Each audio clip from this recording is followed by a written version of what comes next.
করোনাকালে মোবাইলের ফোনের নতুন গ্রাহক ৬১ লাখ কোটির কাছাকাছি বেড়েছে ইন্টারনেট ব্যবহারকারী। নতুন টাওয়ার নির্মাণ বন্ধ সহ নানা সংকটে উন্নয়ন ধরে রাখা নিয়ে সংশয়। গলদা চিংড়ির চাষের ভরা মৌসুমে বাজার মন্দায় চাষিদের মাথায় হাত। শিল্প টিকিয়ে রাখতে সরকারি পৃষ্ঠপোষকতা দাবি। এবং যুক্তরাষ্ট্রকে পাশ কাটিয়ে চীনের নেতৃত্বে বিশ্বের সবচেয়ে বড় বাণিজ্য চুক্তিতে সই করেছে এশিয়া প্যাসিফিক অঞ্চলের দেশগুলো। শেষ পর্যন্ত নাম প্রত্যাহার করেছে ভারত।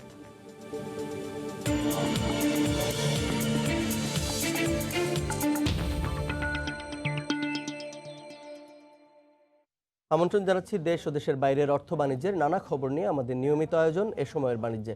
আপনাদের সঙ্গে আছি আমি জুবায়ের ফয়সাল। মাত্র ৩ মাসেই দেশে মুঠোফোনের নতুন গ্রাহক ৬১ লাখ। অবিশ্বাস্য হলেও এই সময়ে মুঠোফোনে ইন্টারনেট ব্যবহারকারীর সংখ্যাও বেড়েছে ৭৫ লাখ।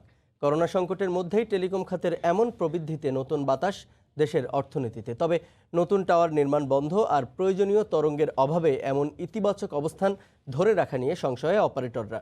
যদিও বিটিআরসি বলছে নিয়মতান্ত্রিক জটিলতা এসব সংকটের সমাধান হচ্ছে না এখনই। শুভ খানের রিপোর্ট। গেল মার্চে দেশে যখন করোনা হানা দেয় তখন মুঠোফোনের ৪ অপারেটরের গ্রাহক ছিল ১৬ কোটি ৫৩ লাখ। ফোনে ইন্টারনেট ব্যবহার করছিলেন ৯.৫ কোটি গ্রাহক। এর পরের ৩ মাসে অপারেটররা গ্রাহক হারায় ৪১ লাখ আর ইন্টারনেট ব্যবহারকারী কমে ২ লাখ।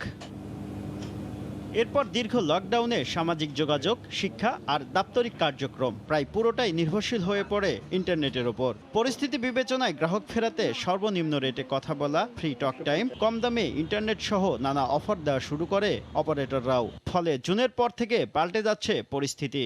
বিটিআরসি বলছে জুলাই থেকে সেপ্টেম্বর এই ৩ মাসেই মুঠোফোন সংযোগ বেড়েছে ৬১ লাখ আর ইন্টারনেট ব্যবহারকারী বেড়েছে ৭৫ লাখ। কিছু ডিজিটাল প্রোডাক্টস যেমন টফি, সেলফ কেয়ার অ্যাপ আমরা দেখছি যে এগুলোর কিন্তু একটু ব্যবহার বৃদ্ধি পাচ্ছে। সরকার এই বিষয়টা খুব সিরিয়াসলি দেখবেন এবং খুব দ্রুততম সময়ে অ্যাফোর্ডেবল রেটে যাতে দ্রুত স্পেকট্রাম অ্যালোকেট করতে পারেন।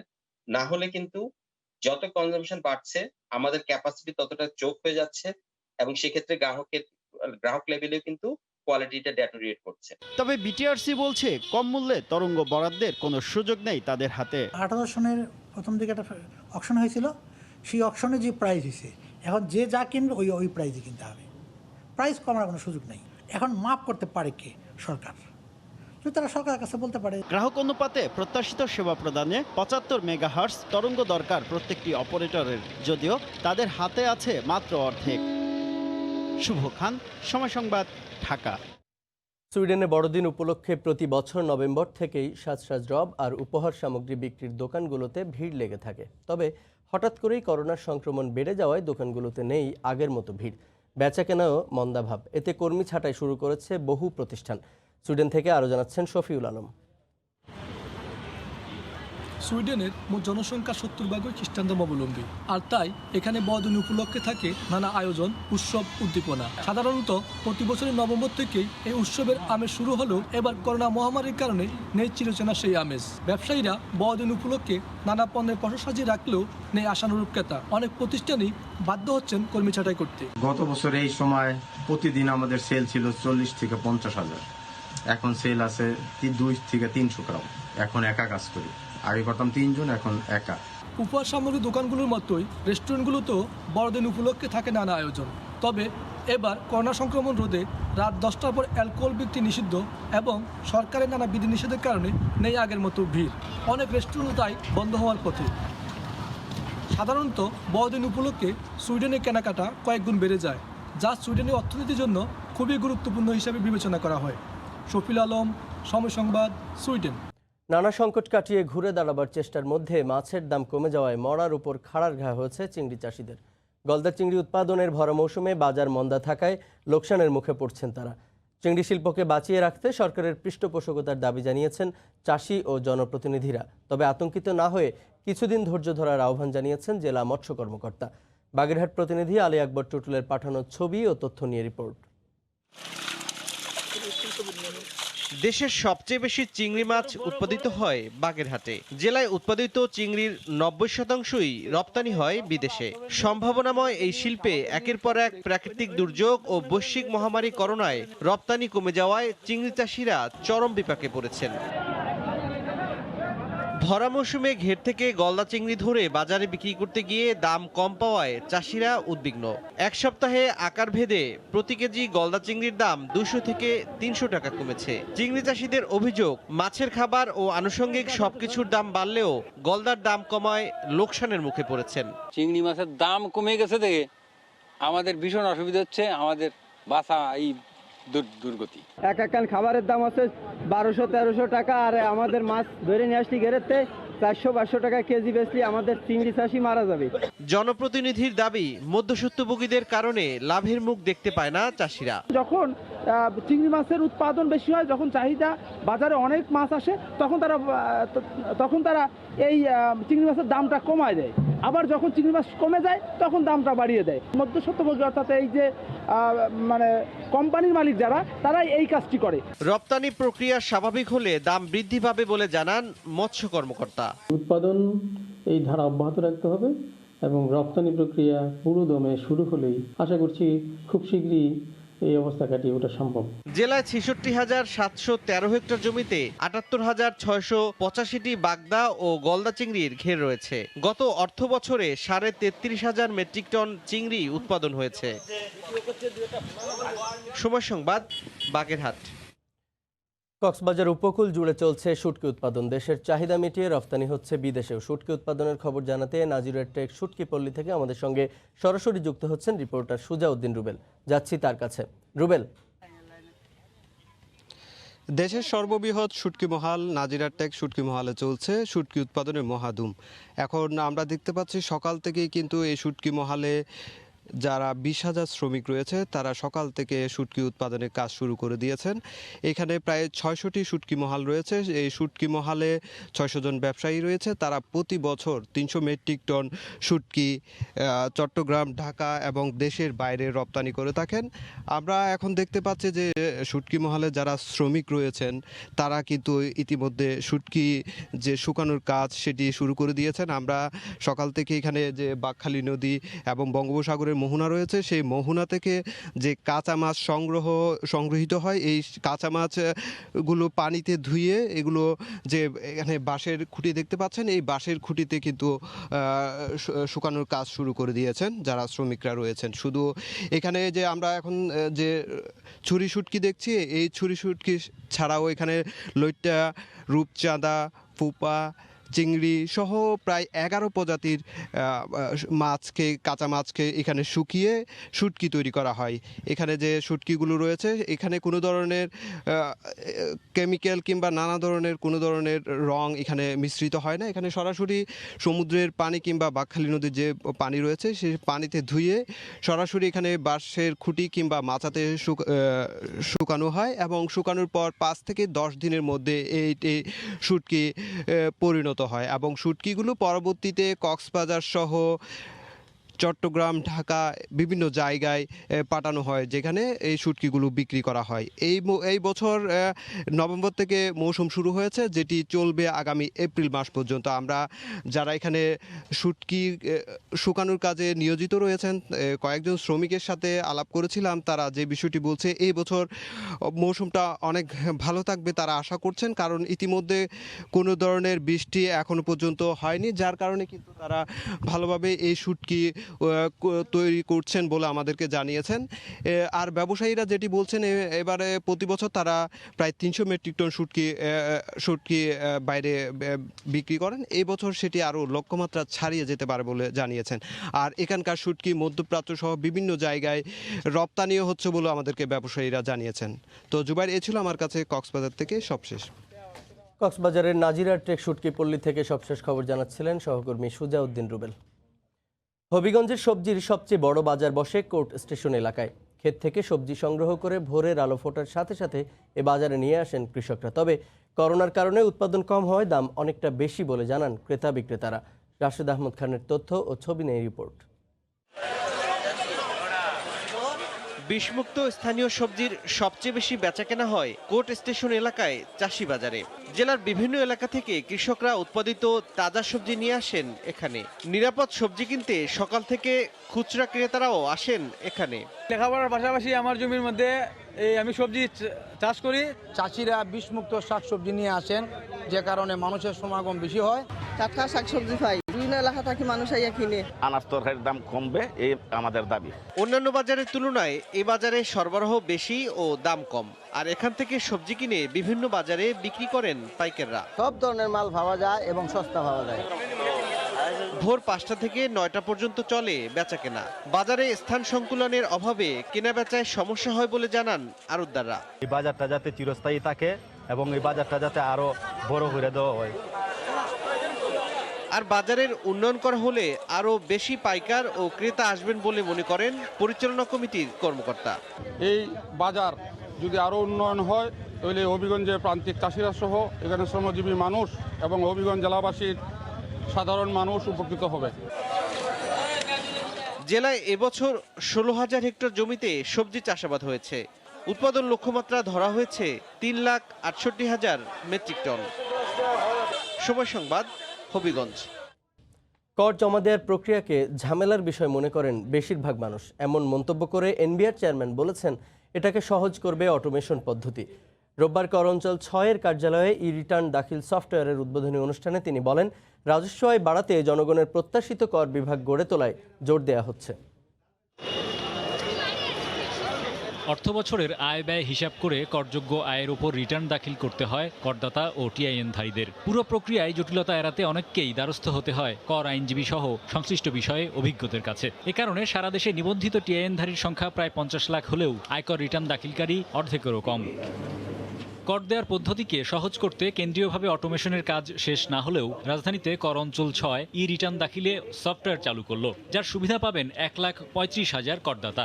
সচ্ছল লোকের ইনকাম ট্যাক্সের যে পরিমাণটি নির্ধারিত হয় সবকিছু ক্যালকুলেশনের পরে, সেটি তার জন্য খুব কষ্টকর নয় পরিশোধ করা। তার জন্য কষ্টকর হলো এই পরিশোধ করার পদ্ধতির মধ্যে দিয়ে যে পরিশোধ করার বিষয়টি কষ্টকর। আমরা ধরে এসেছি যে এই রিটার্ন সাবমিশন যদি করা যায় তাহলে এটার নেটের পরিমাণ নেট বৃদ্ধি পাবে, অনেক বেশি সংখ্যক লোক নির্ঝঞ্ঝাট নিশ্চিন্তে ট্যাক্স রিটার্ন জমা দিতে পারবেন। চালু হওয়া সফটওয়্যারে 4 লাখ টাকার কম আয় ও 40 লাখ টাকার কম সম্পদের করদাতারা অনলাইনে এক পাতার ফর্ম পূরণে রিটার্ন জমা দিতে পারবেন। অন্যদের আরও বিস্তারিত তথ্য দিয়ে ফর্ম পূরণ করতে হবে। জমা দেওয়ার সাথে সাথে অনলাইনে রিটার্নের প্রাপ্তি স্বীকারপত্রও পাবেন করদাতারা। আমাদের যে হ্যাসেলটা হতো রিটার্ন সাবমিট করার জন্য অনেক সময় দাঁড়ায় থাকতে হতো আয়কর মেলাতে যে অথবা ট্যাক্স অফিসে যে, সেই সময়টা বাঁচতেছে। আমি মনে করি এটা যুগান্তকারী পদক্ষেপ এটা নিয়েছে এবং এতে করে অনেক হয়রানি কমবে এবং অনলাইন যে রিটার্নটা আমি সাথে সাথে পেয়ে গেছি, বাট এখানে কিছু ফাইন টিউনিং আছে, সিকিউরিটিটা আসলে ইনশিওর করতে হবে। নিশ্চয়ই আইডি সিকিউরিটি দেখবেন, কারণ এখানে সব ক্লাসিফাইড ইনফরমেশন থাকবে প্রত্যেকের ইন্ডিভিজুয়াল। আগামী বছর সব করাঞ্চলে অনলাইন সুবিধা দেওয়া যাবে বলে আশা করছে এনবিআর। হরিপদ সাহা, সময় সংবাদ, ঢাকা। মালয়েশিয়ায় শর্ত সাপেক্ষে শুরু হচ্ছে অবৈধদের বৈধকরণের আনুষ্ঠানিক কার্যক্রম। সোমবার শুরু হয়ে এ কার্যক্রম চলবে আগামী বছরের 30 জুন পর্যন্ত। তবে কোনো তৃতীয় পক্ষ ছাড়াই শুধুমাত্র ইমিগ্রেশন বিভাগ, মালয়েশিয়ার শ্রম বিভাগ ও অন্যান্য সরকারি সংস্থা ও নিয়োগকারীদের সমন্বয়ে এ প্রক্রিয়া সম্পন্ন হবে। বিস্তারিত মালয়েশিয়া থেকে মোহাম্মদ আব্দুল কাদেরের রিপোর্টে। দীর্ঘ 2.5 বছর প্রতীক্ষার পর মালয়েশিয়ায় আবারও শুরু হয়েছে অবৈধদের বৈধকরণের আনুষ্ঠানিক কার্যক্রম। সোমবার থেকে শুরু হওয়া এই কার্যক্রম চলবে আগামী বছরের 30 জুন পর্যন্ত। একই সাথে মালয়েশিয়ায় বসবাসরত অবৈধ অভিবাসীরা চাইলে শর্ত সাপেক্ষে নিজ দেশে ফিরে যেতে পারবে। অনলাইনে আবেদনের মাধ্যমে এই কার্যক্রম শুরু হলেও প্রবাসী বাংলাদেশিরা অনেকেই হতাশায় রয়েছেন এই সুযোগ থেকে বঞ্চিত হওয়ার আশঙ্কায়। দালাল চক্রের যে কিছু মহল আছে তারা এখনই বিভিন্ন ধরনের স্ট্যাটাস ফেসবুকের মাধ্যমে, লাইভের মাধ্যমে তারা বলে যাচ্ছে। আমাদের বাঙালি মানুষের কাছে আমরা প্রতারিত হই, আমরা যাতে এই প্রতারিতটা না হই, আমরা প্রবাসী সবার কাছে আমাদের অনুরোধ, আমাদেরকে এরকম কেউ করবেন না। হাই কমিশনের কাছে আমাদের আবদার, যাদের ভিসা নাই, অনেক কষ্টে আছে, আপনারা হাই কমিশনের মাধ্যমে আমাদেরকে ভালো একটা দিক নির্দেশনা দিবেন। এদিকে বৈধকরণ ঘোষণার পর থেকেই রাজধানী কুয়ালালামপুর সহ পুরো মালয়েশিয়ায় এক শ্রেণীর দালাল প্রতারণার ফাঁদ পেতেছে। তাদের সম্পর্কে সতর্ক থাকার আহ্বান জানিয়েছেন কমিউনিটির নেতারা। কারো মিথ্যা আশ্বাসে কর্ণপাত করবেন না, সংশ্লিষ্ট মালিকের মাধ্যমে পাসপোর্ট জমা দিবেন, সেটা মালিক পক্ষে অনলাইনে আবেদন করবে। বর্তমানে যেসব অবৈধ প্রবাসী পারমিট না থাকার কারণে বিভিন্ন সময়ে চলা অভিবাসন বিভাগের ধরপাকড় অভিযানে আটকা পড়ে জেলে বন্দী রয়েছেন, শুধুমাত্র তাদেরকে নিয়োগকর্তারা চাইলে অভিবাসন আইনের নিয়ম মেনে বৈধতা গ্রহণ করতে পারবে। অবৈধ প্রবাসীদের বৈধ হিসেবে ঘোষণা দেওয়ার যে সিদ্ধান্ত মালয়েশিয়া সরকার নিয়েছে তাতে প্রবাসীদের মধ্যে স্বস্তি ফিরেছে। তবে বিগত বছরগুলোর মতো দালালের খপ্পরে পড়ে যেন কোনো প্রবাসী এই সংকটময় সময়ে বৈধতার সুযোগ থেকে বঞ্চিত না হন, সে বিষয়ে সতর্ক থাকার তাগিদ অভিবাসন বিশেষজ্ঞদের। মোহাম্মদ আব্দুল কাদের, সময় সংবাদ, মালয়েশিয়া। মাদারীপুরে 2 শতাধিক হতদরিদ্র পরিবার পেল প্রধানমন্ত্রীর দেয়া বসতঘর। মাথা গোঁজার ঠাঁই পেয়ে দারুণ খুশি অসহায় মানুষেরা। প্রকল্পে দুর্নীতি ঠেকাতে ঠিকাদারি প্রতিষ্ঠান ছাড়াই উপজেলা প্রশাসন নিজেরাই উদ্যোগ নিয়ে নির্মাণ করে দেয় ঘরগুলো। পর্যায়ক্রমে দেশের জেলার সব হতদরিদ্রকে প্রধানমন্ত্রীর এই উপহার দেওয়ার কথা জানান স্থানীয় সংসদ সদস্য। মাদারীপুর থেকে সঞ্জয় কর্মকার অভিজিতের তথ্য ও শাহাদাত আকনের ছবিতে রিপোর্ট। মাদারীপুর সদর উপজেলার ঘটমাঝি ইউনিয়নের কুন্তিপাড়া গ্রামের বাসিন্দা নূর মোহাম্মদ খান। পরিবারে স্ত্রী ও 5 মেয়ে নিয়ে বসবাস তার। প্রতিবন্ধী এই হতদরিদ্রকে নির্মাণ করে দেয়া হয়েছে আধা পাকা একতলা একটি বসতঘর। সাথে রয়েছে রান্নাঘর ও সৌরবিদ্যুৎ সংযোগ। শুধু নূর মোহাম্মদই নন, তার মতো জেলার 4টি উপজেলার 212টি হতদরিদ্র পরিবার পেয়েছে প্রধানমন্ত্রী শেখ হাসিনার দেয়া বসতঘর। আমি কর্ম করতে পারি না, আমার এই হাতে পায়ে সমস্যা, এখন ঘর দিছে, এতে আমি অনেক খুশি। আগে ঘর দুয়ার ভাঙ্গা চুরা ছিলাম, 5টা মেয়ে হলে অনেক কষ্ট করছি। ঘরটা আমার ছেলে মেয়ে, আমার স্বামী, আমরা সব পরিবার খুশি। আমাদেরও আগে ঘর ছিল না, এখন প্রধানমন্ত্রী ঘর দিয়েছে। সঠিকভাবে যাচাই বাছাই শেষে ঠিকাদারি প্রতিষ্ঠান ছাড়াই উপজেলা প্রশাসন নির্মাণ করে দেয় ঘরগুলো। প্রতিটি ঘরের নির্মাণ ব্যয় ধরা হয়েছে প্রায় 3 লাখ টাকা। সদর উপজেলাতে আরও কিছু ঘরের জন্য প্রস্তাব দিয়েছি। ইতিমধ্যে আমরা কিছু ঘরের বরাদ্দও পেয়েছি। আগামীতে আমরা এই ঘরগুলো করব এবং মানুষকে পুনর্বাসনের চেষ্টা করব। উপকারভোগী যারা আছে সঠিকভাবে তারা ঘরগুলো পেয়ে খুবই আনন্দিত এবং মাননীয় প্রধানমন্ত্রীর জন্য তারা মন থেকে দোয়া করেছেন।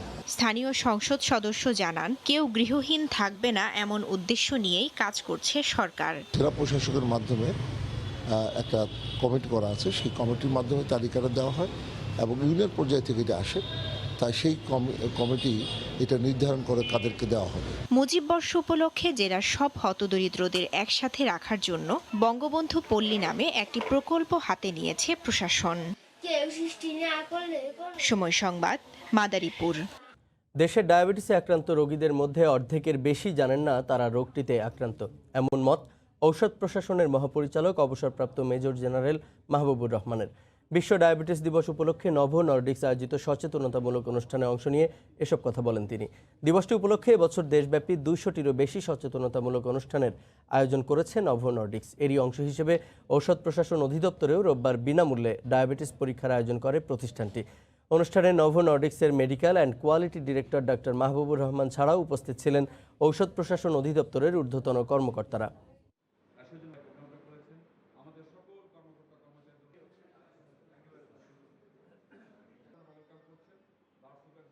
দেশের বাইরের অর্থ বাণিজ্যের খবর জানাবো এবার। যুক্তরাষ্ট্রকে পাশ কাটিয়ে চীনের নেতৃত্বে এশিয়া প্যাসিফিক অঞ্চলের দেশগুলো স্বাক্ষর করেছে বিশ্বের সবচেয়ে বড় বাণিজ্য চুক্তি।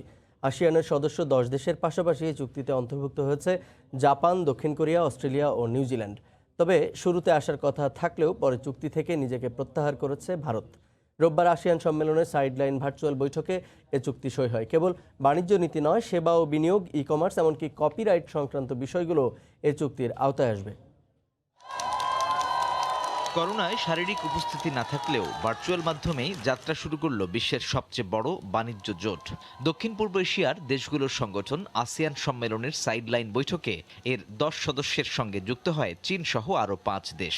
আঞ্চলিক সমন্বিত অর্থনৈতিক অংশীদারিত্ব নামের এই চুক্তির মাধ্যমে আগামী 20 বছর নিজেদের মধ্যে আমদানি পর্যায়ে শুল্ক তুলে দেয়া সহ টেলিযোগাযোগ, আর্থিক সেবা, ই কমার্স ও অন্যান্য সেবার ক্ষেত্রে পারস্পরিক সহযোগিতা বাড়াবে দেশগুলো। এ চুক্তির ফলে এই অঞ্চলের প্রায় 250 কোটি মানুষ ও 26 ট্রিলিয়ন মার্কিন ডলার সমমূল্যের বাজার এমন একটি ব্যবস্থার মধ্যে আসলো যাতে পণ্য ও সেবার উপর আরোপিত নানা কর ও শুল্ক প্রত্যাহার করা হবে। ফলে বিশ্বের প্রায় 30% জিডিপির এই অঞ্চলে অর্থনীতি হবে আরও গতিশীল। কাটিয়ে ওঠা সম্ভব হবে করোনা ভাইরাসের ফলে সৃষ্ট আর্থিক মন্দা। এই চুক্তির ফলে সদস্য রাষ্ট্রগুলোর মধ্যে শুল্কবিহীন প্রায় 90% পর্যন্ত পণ্যের বাণিজ্য হবে। সেবার ক্ষেত্রেও যেসব সুযোগ সুবিধা থাকবে তা ডব্লিউটিওর চেয়ে অনেক বেশি। আমরা বলতে পারি এটি একটি উচ্চ পর্যায়ের মুক্ত বাণিজ্য চুক্তি, যার ফলে সদস্য দেশগুলোতে বাণিজ্য বিনিয়োগে একটি ইতিবাচক পরিবর্তন আসবে। শুরুতে এশিয়া ও প্যাসিফিক অঞ্চলের 16টি দেশ এ চুক্তির আওতায় আসার কথা থাকলেও ভারত পিছু হটে। তবে ভারতের ফেরার সুযোগ এখনো আছে বলে মনে করেন ভিয়েতনামের প্রধানমন্ত্রী। এই চুক্তিতে অন্তর্ভুক্ত হলেও মার্কিন যুক্তরাষ্ট্রের সঙ্গে বাণিজ্য সম্পর্ক আগের মতোই বন্ধুত্বপূর্ণ থাকবে বলে আশা প্রকাশ করেন তিনি। আমার বিশ্বাস আসিয়ান ব্লকের সাথে মার্কিন যুক্তরাষ্ট্রের সম্পর্ক আরো উন্নত হবে। আপাতত ভারত এই চুক্তিতে নেই, তবে আমরা সবসময় ভারতের জন্য দরজা উন্মুক্ত রাখতে চাই। গেল 8 বছরের দেন দরবারের পর আসিয়ান ও প্যাসিফিক অঞ্চলের দেশগুলোকে এমন একটি চুক্তির মধ্যে নিয়ে আসাকে চীনের কূটনৈতিক বিজয় হিসেবে দেখছেন বিশ্লেষকরা। একই সঙ্গে এশিয়ার বাণিজ্য ও বিনিয়োগের শর্ত ও মান নির্ধারণে যুক্তরাষ্ট্রের অনুপস্থিতিকে ক্ষমতার হাতবদল হিসেবেই দেখছেন তারা। সাজিদ রাজু, সময় সংবাদ, ঢাকা। এবার জানিয়ে দেব শেয়ার বাজারের খবর। চলে যাচ্ছি ঢাকা স্টক এক্সচেঞ্জের অফিসিয়াল ওয়েবসাইটে। আমরা যদি দিনের শুরুটা দেখি, আমরা ডিএসসির প্রধান 3টি সূচকেই একটি ঊর্ধ্বমুখী প্রবণতা দেখতে পাচ্ছি। ডিএসসির প্রধান সূচক ডিএসসিএক্স ইন্ডেক্সে আমরা দেখছি 0.19% বেড়ে এখন অবস্থান করছে 4877 পয়েন্টে। এরপরে ডিএসসি সরিয়া ভিত্তিক সূচক ডিএসসিএস ইন্ডেক্সে আমরা দেখছি 0.60% বেড়ে এখন অবস্থান করছে 1121 পয়েন্টে। এরপরেই রয়েছে ডিএসসিএস 30 ইন্ডেক্স, যেটিকে বাছাই সূচক বলা হয়, সেটি এখন 0.38% বেড়ে এখন অবস্থান করছে 1703.12 পয়েন্টে। টোটাল শেয়ারের লেনদেন হয়েছে 58,459টি, যার টাকার অঙ্কে যেটির এখন পর্যন্ত বিনিময়কৃত শেয়ারের মূল্য 29,74 লাখ টাকার মতো। এরপরে এখন পর্যন্ত দর বেড়েছে 135টি প্রতিষ্ঠানের শেয়ারের এবং দর কমেছে 113টি প্রতিষ্ঠানের। এছাড়া অপরিবর্তিত রয়েছে 88টি প্রতিষ্ঠানের শেয়ার দর। আমরা যদি শীর্ষ 10টি প্রতিষ্ঠানের দিকে তাকাই তাহলে দেখতে পারবো শুরুতে অবস্থান করছে বেক্সিমকো ফার্মা, যেটি অবস্থান করছে তালিকার শীর্ষে। তাদের শেয়ারকৃত বিনিময়কৃত শেয়ারের সবশেষ দাম ছিল 141 টাকা 90 পয়সা। এরপরেই অবস্থান করছে Exim bank first mutual fund, সেটি 8 টাকা 80 পয়সা দর নিয়ে তালিকা দ্বিতীয় অবস্থানে রয়েছে। তার পরপরই রয়েছে AB bank first mutual fund, সেটির লাস্ট যে শেয়ার দর বিনিময় হয়েছে তার দর ছিল 7 টাকা 50 পয়সা। এবারে আমরা আজকে দেখছি যে 1 থেকে 10 পর্যন্ত যে প্রতিষ্ঠানগুলো রয়েছে তার মধ্যে মিউচুয়াল ফান্ডগুলোর অবস্থানটাই আমরা দেখছি যে খুব বেশ একটু শক্ত অবস্থান। এই 10টির মধ্যে 5টি প্রতিষ্ঠানই রয়েছে যে তাদের মিউচুয়াল ফান্ডগুলো কিন্তু তালিকার শীর্ষে অবস্থান করছে। মোটামুটি এটি কিন্তু ক্ষুদ্র বিনিয়োগকারীদের জন্য একটি স্বস্তিদায়ক সকাল বলা যায়, কারণ এমনিতেই সূচকের 3টি সূচকেই আমরা দেখছি যে ঊর্ধ্বমুখী প্রবণতা। তারপরে যে প্রতিষ্ঠানগুলো শীর্ষে রয়েছে তার মধ্যেও আমরা দেখছি যে মিউচুয়াল ফান্ড, যেখানে আসলে বিনিয়োগকারীদের ঝুঁকি আসলে অনেকটাই কম, যেটি বলা যায় যে পুঁজিবাজারে অর্থ হারিয়ে ফেলার বা পুঁজি হারিয়ে ফেলার যে সংখ্যা সেটি থেকে মোটামুটি কিছুটা কম দেখা যায় যে মিউচুয়াল ফান্ডগুলোর ক্ষেত্রে। সেখানে আমরা দেখছি যে তালিকার শীর্ষে অবস্থান করছে, অর্থাৎ এই ফান্ডগুলোর দিকে বা এই ব্যাংকের এই সেক্টরগুলোর দিকে বিনিয়োগ কিংবা পুঁজি করার ক্ষেত্রে কিন্তু আসলে বিনিয়োগকারীদের একটা উৎসাহ আমরা দেখতে পাচ্ছি। মোটামুটি আমরা যদি এর পরপরই দেখতে পাই যে তালিকা 10-এর নিচে যদি যায় তাহলে আমরা দেখছি যে এসএস স্টিল, যেটি গত কিছুদিন যাবতীয় একটু খারাপ অবস্থানে ছিল, সেটিকে আমরা দেখতে পাচ্ছি যে হঠাৎ করেই আজকে তালিকার 11 নম্বরে উঠে এসেছে।